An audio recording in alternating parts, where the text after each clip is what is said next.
여러분, 중국발 치킨 게임에 한국 기업이 줄도산한다. 이 말이 여러분 사실일까요? 여러분, 사실일 확률이 굉장히 높아지고 있습니다. 이 치킨 게임이라는 게 그죠? 예. 시장의 어떤 수요와 공급에 상관없이 내가 그 시장을 제패하기 위해서, 그 시장을 장악하기 위해서 물건을 마구 쏟아내는 것을 말하잖아요. 그래서 그 시장에 다른 경쟁자들을 다 무너뜨리는 거예요. 다 무너뜨리는 거예요. 이것을 말하는 건데, 저는 이 치킨 게임이 대한민국에게는 굉장히 불리하게 작동이 될 거다, 이렇게 예상합니다. 왜냐고요? 여러분, 이거 한번 보세요. 진짜 놀라운 일이 하나 있습니다. 7조 공장을 지을 때 직접 투자 비율이 여러분 중국은 10%밖에 안 됩니다. 7조 공장을 짓는데. 진짜 놀랍죠? 7조 공장을 짓는데 10%면 7천억만 있으면 7조 공장을 짓는 거예요. 우리나라에서 이렇게 했다가는요, 아마 난리가 날 겁니다. 예. 이게 뭐 노조뿐만 아니라 뭐 일반인도 들고 일어나서 난리가 날 거예요. 대기업에 특혜 준다고 이야기하면서 말입니다. 그런데 중국에서는 이게 버젓이 이루어지고 있습니다. 이거 실조입니다. 실제. 예. BOE가 10.5세대 LCD 공장을 짓는데 전체 공장에 들어가는 규모만 7조입니다. 여기에서 BOE는요 10%만 투자했고요. 공공투자펀드 대출이 45%, 지방정부 허베이시가 45%예요. 예, 이런 투자 여러분 보셨습니까? 아마 어디서도 본 적이 없을 겁니다. 이렇게 투자하면 여러분, 이렇게 투자하면 제품은 또 얼마나 싸게 만들어낼까요? 네, 제품은. 그러면 그 싸게 낸 제품을 가지고 전 세계 시장에다 쫙 뿌립니다. 그러면 어떻게 될까요?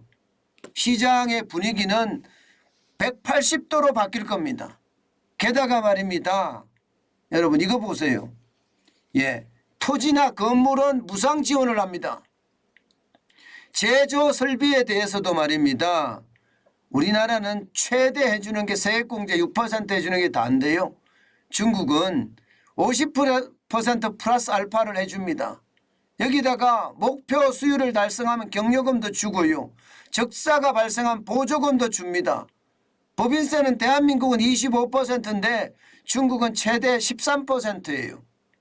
자, 이런 경쟁에서 우리가 이길까요? 우리는요, 맥없이 무너질 수밖에 없습니다. 결국 말입니다. LCD 시장에서는요, 대한민국이 참패를 했습니다. 참패. 삼성전자만 하더라도 중국 내에 있던 LCD 공장 팔아치웠죠. 예, 팔아치웠습니다. 아예 LCD 공장, LCD 이 산업에서 탈출을 해버렸어요. 완전히 말입니다. 게다가 말입니다. LG 디스플레이는 어떻습니까? 지금 이대로 가면 LCD 생산 공장 가동률 연내 말입니다. 연내. 예, 이게 제로까지 내려갈 수도 있다는 이야기가 나옵니다. 제로까지. 그러면 LCD 공장에서 완전히 대한민국을 중국이 퇴출시킨 게 되는 거죠. 문제는 여러분 LCD에서 끝나지 않는다는 데 있습니다. 지금 한국 기업들이 집중하는 것이 OLED거든요. 유기 발광 다이오드 디스플레이 말입니다. 예, 이것도 쫓아오는데 얼마 시간이 안 남았어요. 게다가 중국 정부의 어떤 투자 방침이나 또 첨단 기술을 대한민국을 넘어서야 된다는 어떤 그런 절박함이 실제 작동이 돼서요. OLED의 어떤 기술도 거의 다 따라왔습니다. 거의 다 따라왔어요. 이렇게 되면 LCD 산업에 이어서 OLED 산업도 중국한테 다 빼앗기게 생겼습니다. 진짜 심각하죠. 저는 이런 일 아주 쉽게 발생한다고 생각을 합니다. 근데 문제는 여러분 여기서 끝나지 않습니다. 여기서 끝나지 않아요. 우리 주력 업종이라고 이야기하는 모든 업종으로 지금 옮겨 붙고 있습니다. 뭐 중국의 기술력이 그만큼 따라왔다는 뜻도 되고요. 예, 중국의 어떤 상업력, 예, 제품을 가지고 예, 상업적으로 만드는 능력도 굉장히 많이 올라섰다는 이야기가 됩니다. 당장 말입니다. 반도체만 하더라도 내년에 우리 수출 전망을 보면 마이너스 15%예요. 중국이 그만큼 올라왔다는 뜻이 됩니다. 중국 경제가 몰락한다는 뜻도 그 안에 포함이 되어 있지만 그것보다는 기술력이 더 많이 발전을 해서 이제는 대한민국에서 아주 예, 고난이도 반도체 외에는 직접 만든다 이렇게 이야기가 되는 거고요. 여기에서 직접 만드는 것에서 그치지 않고 말입니다. 전 세계 시장에 반도체를 싼 값에 풉니다. 싼 값에. 싼 값에 풀면 우리가 버틸 수 있을까요? 버티기가 굉장히 어려울 거예요. 게다가 말입니다. 미국은 인플레이션 감축법이라는 걸 내세워서 난리도 아니죠. 난리도 아닙니다. 그러면 어떻게 될까요? 앞으로. 예, 앞으로 시간에 따라서 다르긴 하지만 전기 자동차 시장도 이것 만만치가 않은 거예요. 지금 현재는 말입니다. 예, LG 에너지 솔루션이나 삼성 SDI, SK온이 굉장히 잘 나가고 있습니다. 그런데 중국이 지금 1위잖아요. 전기 배터리에 대해서는요. 예. 그러니까 중국의 CATL이 포드 자동차하고 말입니다. 합작 공장을 건립을 하고 있어요. 미국에다가. 이렇게 되면 말입니다. 우리는 예, LG 에너지 솔루션이나 혹은 삼성 SDI나 SK온도 미국에다가 지금 엄청난 투자를 하고 있거든요. 30조가 넘는 투자를 하고 있어요. 근데 중국은 또 물량공세 할 거 아니에요. 물량공세.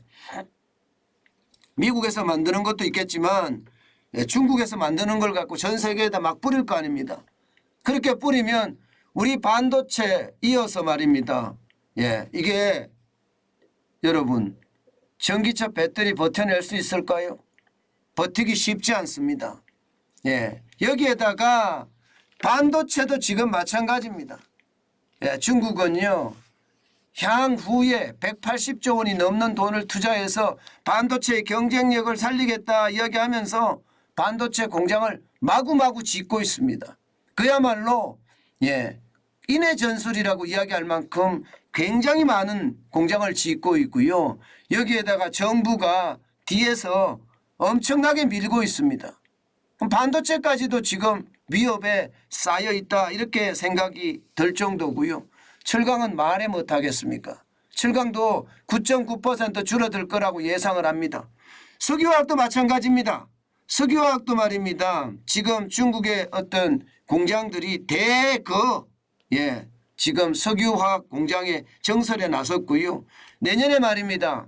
예를 들어서 에틸렌 이것만 보더라도 생산 규모가 2억 2,799 예, 만 톤입니다. 그런데 실제 수요는요. 1억 9,300톤입니다. 그렇게 되면 생산이 더 많지요. 생산이 더 많으면 중국은 어떻게 할까요?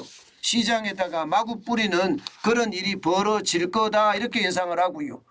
이미 가전에서는 우리가 마이너스 4.8% 줄어든다고 이야기한 것처럼 시장은요. 중국이 저가 시장은 장악을 해버렸습니다. 우리의 고가 시장이 얼마나 남아있느냐. 글쎄요. 일본 업체들이 또 그 시장은 들어와 있습니다. 그래서 가전이 굉장히 어려워지는 그런 상태가 되지 않겠느냐 그런 예측까지 합니다. 그나마 LG전자가 예, 미국 시장에서 선전을 하고요.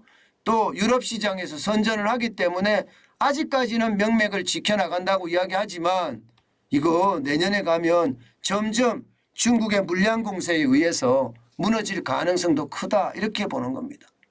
이렇게 보면 여러분 보세요. 예, 가전도 그렇죠. 석유화학 공장 중국에 엄청 짓죠. 그러니까 9.4%의 어떤 수출 하락이 전망되죠. 철강도 마찬가지로 예, 중국은 장난 아니거든요. 석유 제품도 마찬가지 13.5%가 줄어든다 이런 얘기까지 나옵니다. 반도체도 마찬가지고 말입니다. 이렇게 됐을 때 예, 저는 우리가 과연 예, 중국을 상대로 경쟁을 할 수 있을까 이런 얘기 진짜 많이 하거든요. 게다가 여러분 진짜 심각한 이야기는요. 진짜 심각한 이야기는 이미 우리 기업들의 실적에 충격을 받고 있다는 사실입니다. 이미 말입니다. 여러분 이거 한번 보세요. 지금 삼성전자만 하더라도 반도체 분야죠. 예, 지금 2022년 1분기 영업이익에 대한 전망치예요. 1분기에 50.9%가 떨어질 거다 이렇게 예상합니다. 6조 9,330억 원밖에 되지 않을 거다. 그리고 SK하이닉스는요. 예, 이게 올해 4분기에 적자가 날 거라고 예상을 하거든요. 여기에다가 내년에도 9,949억 원의 적자가 날 거다 이렇게 예측을 합니다. LG전자도 마찬가지입니다. 예, 내년에 43.2%가 줄어들 거다. 그래서 1조 681억 원까지 쪼그라들 거다 이렇게 예상하고요. 전자잖아요. 그죠? 예, 그다가 포스코홀딩스 철강입니다. 철강도 마찬가지 36.71%가 줄어들 거라고 예상합니다. 1조 4,289억 원까지 떨어질 거다 이렇게 예상을 하고요. SK이노베이션 석유화학이나 석유 제품이죠. 42.12%가 떨어진다. 그래서 9,545억 원이 될 거다 이렇게 예측을 합니다. 롯데케미칼 화학제품이잖아요. 이건 28.94% 422억까지도 떨어질 거다 하는 게 시장의 예측이에요. 여러분 겁나죠? 중국의 어떤 인해 전술 물량 공세 여기다가 치킨 게임이 결국 말입니다. 우리의 주력들 반도체, 철강, 예, 전자, 전기 배터리, 화학, 예, 석유 제품 지금 다 줄줄이 굉장히 어렵게 된다는 이야기입니다. 이것은 여러분 이것은 앞으로 우리 경제가 중국에게 밀려서 최악의 상태를 맞을 수도 있다는 그런 전망이에요. 그래서 더 무섭게 느껴지는 겁니다. 더 무섭게. 예, 그만큼 말입니다. 예, 우리 기업들의 어떤 상황이 지금 절박한 상황입니다. 절박한 상황. 실제 말입니다. 기업들도 여기에 대해서 부정하지 않습니다. 여러분 보시다시피 내년 수출 채산성을 어떻게 전망하십니까 하고 전국경제인연합에서 취재를 해봤더니 설문조사를 했거든요. 150개 수출기업을 대상으로 말입니다. 예, 매우 악화가 된다는 예, 기업이 6.7%고요. 다소 악화가 21.3%입니다. 올해하고 비슷하다가 53.3%고요. 개선된다는 것은 18.7%밖에 안 돼요. 18.7%. 매우 개선은 없습니다. 0이에요. 0. 매우 개선은 0점도 아닙니다. 0입니다. 0. 그만큼 말입니다.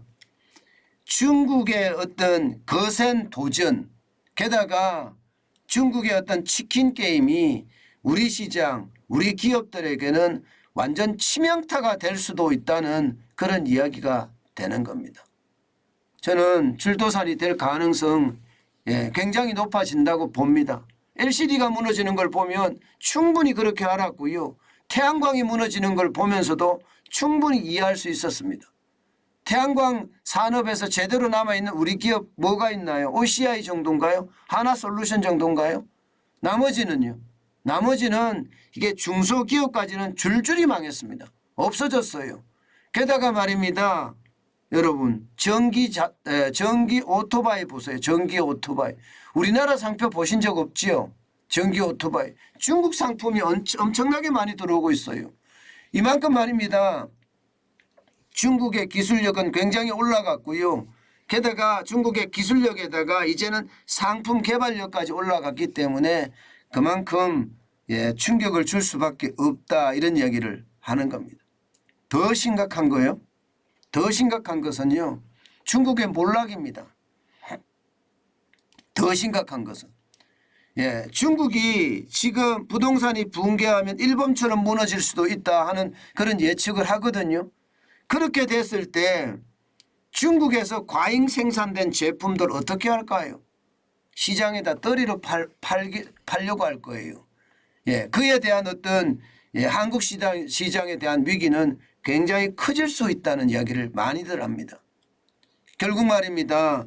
중국이 계속 저렇게 경제를 받쳐가지는 못한다고 하더라도 이제는 고성장 시대는 가고 저성장 시대가 왔다고 하더라도 그들의 기술력이 워낙 올라가 있고 그 기술력을 바탕으로 세계 시장을 물량 공세 내지는 치킨 게임으로 대응을 한다면 한국 기업에게는 최악의 어떤 상황이 될 거다 이렇게 예상합니다.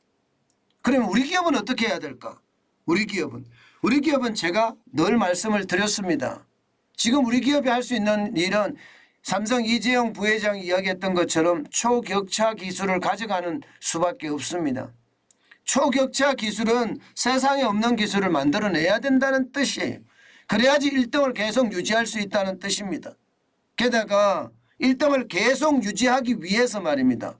저는 대공수사권이라는 이야기 가끔 합니다. 산업 기밀들이 지금 중국으로 싹싹싹싹 다 빠져나가거든요. 그래서 우리 산업 기밀들이 빠져나가지 않게 대공수사권을 굉장히 강화하는 것, 이것도 중요한 지표 중에 저는 하나라고 봅니다. 예. 기술을 개발해 놓으면 뭐해요? 예. 순식간에 다 뺏겨서 갖고 가는데 그러면 그것은요 최악의 어떤 상황이 계속 연출이 된다는 뜻이에요. 저는요 이 방송 오늘 이 아이템을 준비하면서 제 스스로도 많이 놀란 게 이대로 가다가는 이게 중국에 다 먹히겠구나 그런 두려움까지 일었습니다. 저는 충분히 그럴 수 있다고 생각을 합니다.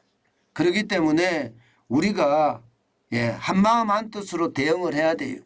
지금 우리 지도자라는 사람들은 이합 집산이라도 했으면 좋겠는데 갈라치기가 돼서 서로 어르렁거리면서 못 잡아먹어서 난리거든요.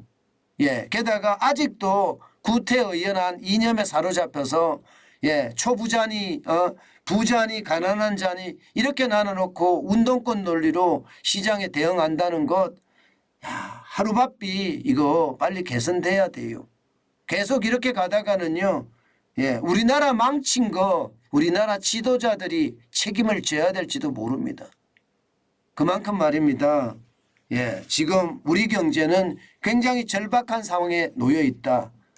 그러려 그러면 우리가 아주 공격적으로 대응을 해야 된다. 그 말씀 다시 한번 드립니다. 저는 위기 때 우리 국민들은 똘똘 뭉치는 걸 많이 봤거든요. 이번에도 그렇게 똘똘 뭉쳐서 중국의 어떤 도전을 걷어내야 됩니다. 중국이 경제 규모가 크고요. 국가 재정 적자가 엄청나기 때문에 무너지는 날이 올 거예요. 분명히 무너지는 날이 올 거예요. 저는 그때가 대한민국이 또 한 번 도약할 수 있는 그런 기회라고 생각하고 지금은 중국 외에 수출 다변화를 어떻게 할 것인가에 대한 고민 굉장히 많이 해야 된다. 저는 그렇게 생각합니다. 중국이 치고 올라오는 것은요. 지금은 굉장히 위협이 아니에요. 이제는 두려움이 됐다. 그 말씀 드리겠습니다.